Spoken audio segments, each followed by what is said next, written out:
सच में किसी ग्रंथ के कुछ श्लोक आपकी जिंदगी बदल सकते हैं। कभी सोचा है कि एक प्राचीन ग्रंथ आपके लिए कैसे जीवन का एक अनमोल मार्गदर्शक बन सकता है। भगवद गीता एक ऐसा ग्रंथ है जो केवल धार्मिक आस्था का प्रतीक नहीं बल्कि जीवन जीने की कला का सार भी है। इसे केवल हिंदू धर्म का ग्रंथ नहीं बल्कि एक मनोवैज्ञानिक पुस्तक की तरह पढ़िए। इसमें छिपे उपदेश हमारे सोचने के तरीके और समस्याओं से निपटने के नजरिए को पूरी तरह बदल सकते हैं। चलिए जानें उन 10 अनमोल उपदेशों के बारे में जो आज भी लाखों लोगों की जिंदगी में परिवर्तन ला रहे हैं। 1. कर्म पर ध्यान, फल की चिंता छोड़ो। महाभारत के युद्ध के दौरान अर्जुन को कृष्ण का ये संदेश जीवन का एक बड़ा पाठ है। कर्मण्येवाधिकारस्ते मा फलेषु कदाचन, यानी आपका अधिकार केवल कर्म पर है, फल पर नहीं। सोचिए, क्या हमारी सारी चिंताओं का कारण यही फल की चिंता नहीं है? अगर हम परिणाम की चिंता छोड़कर केवल अपने कर्म पर ध्यान दें, तो जीवन कितना आसान हो सकता है। कई बड़े बिजनेसमैन और खिलाड़ी इसी उपदेश को अपना जीवन मंत्र मानते हैं। 2. आत्मा अमर है, मृत्यु केवल परिवर्तन है। गीता कहती है कि आत्मा कभी नहीं मरती, केवल शरीर बदलता है। यह हमें मृत्यु से जुड़ी भय, दुख और अस्थिरता से उबरने में मदद करता है। जैसे कपड़े पुराने हो जाने पर हम नए पहन लेते हैं, वैसे ही आत्मा नया शरीर धारण करती है। क्या आपने सोचा है कि अगर मृत्यु का डर ही न हो तो हम कितने निर्भीक होकर अपनी जिंदगी जी सकते हैं? 3. मन का संतुलन ही असली योग है। गीता में कहा गया है, योगः कर्मसु कौशलम, यानी योग का असली अर्थ सिर्फ आसन करना नहीं बल्कि अपने मन को संतुलित करना है। आज हम जो भागदौड़ भरी जिंदगी जी रहे हैं, उसमें यदि हम मन को शांत और संतुलित रखें, तो हर समस्या का हल आसानी से मिल सकता है। यह उपदेश हमें सिखाता है कि बाहरी परिस्थितियां चाहे जैसी भी हों, अगर मन संतुलित है तो हम हर मुश्किल को पार कर सकते हैं। स्वयं का उद्धार स्वयं करें। गीता में एक और अनमोल संदेश है, उद्धरेदात्मनात्मानं, यानी अपने उद्धार का कार्य केवल आप खुद ही कर सकते हैं। दूसरों पर निर्भर रहना ही हमारी कमजोरियों का कारण बनता है। इस उपदेश का सीधा अर्थ है कि जीवन में कोई मसीहा नहीं आएगा जो आपकी मुश्किलें सुलझा देगा। आपकी जीत हार केवल आपके प्रयासों पर निर्भर करती है। प्रेम और क्रोध पर नियंत्रण, प्रेम और क्रोध पर नियंत्रण।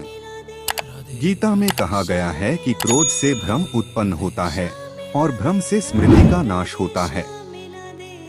ये हमारे सारे आत्मविश्वास और शक्ति को नष्ट कर देता है। प्रेम और क्रोध का संतुलन हमारे जीवन का असली मंत्र होना चाहिए। अगर हम इस उपदेश को अपना लें, तो रिश्तों में सामंजस्य बनाए रखना, संघर्षों से बचना और अपने मन को शांत रखना आसान हो जाएगा।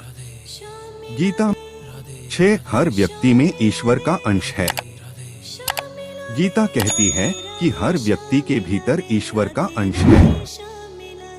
जब हम इसे समझ जाते हैं, तो हर व्यक्ति को आदर और सम्मान के साथ देखते हैं। यह हमें अहंकार से मुक्त करता है और सच्ची विनम्रता की ओर ले जाता है।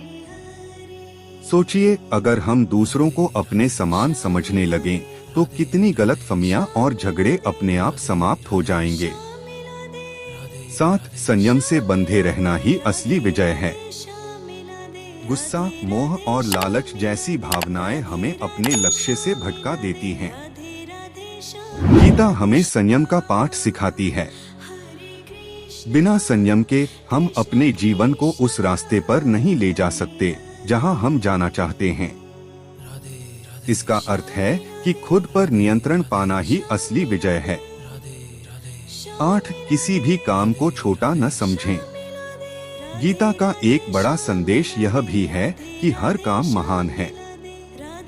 कोई भी काम छोटा या बड़ा नहीं होता।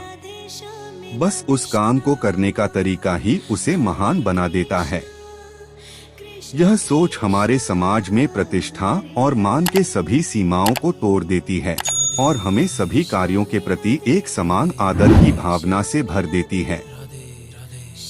9 अज्ञानता ही बंधन है। गीता में कहा गया है कि अज्ञानता ही सबसे बड़ा बंधन है। जब तक हम सही ज्ञान प्राप्त नहीं करते, हम जीवन में केवल अंधकार में चलते रहते हैं। यह उपदेश हमें यह सिखाता है कि सच्चा ज्ञान ही जीवन में मुक्ति का मार्ग है। 10 सत्य की राह पर चलने में डरे नहीं। गीता का अंतिम और सबसे शक्तिशाली उपदेश है सत्य का पालन करना, चाहे परिस्थिति कैसी भी हो। हर मुश्किल और संघर्ष के बीच यदि हम सत्य के साथ खड़े रहते हैं तो अंत में जीत हमारी ही होगी। यह हमें निडर बनाता है और हमें सच्ची ताकत का एहसास कराता है। इन 10 उपदेशों में ही जीवन का पूरा सार छिपा है।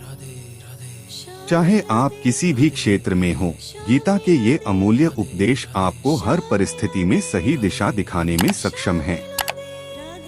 इसे एक धार्मिक ग्रंथ के रूप में नहीं, बल्कि जीवन की अनमोल सीखों के रूप में अपनाएं और देखिए कि कैसे ये आपके जीवन को बदल सकते हैं। अगर ये बातें आपको समझ में आया हो तो मेरे चैनल को लाइक और सब्सक्राइब करना मत भूलिए और इस वीडियो का आगे जरूर शेयर करिए। धन्यवाद। जय श्री कृष्णा।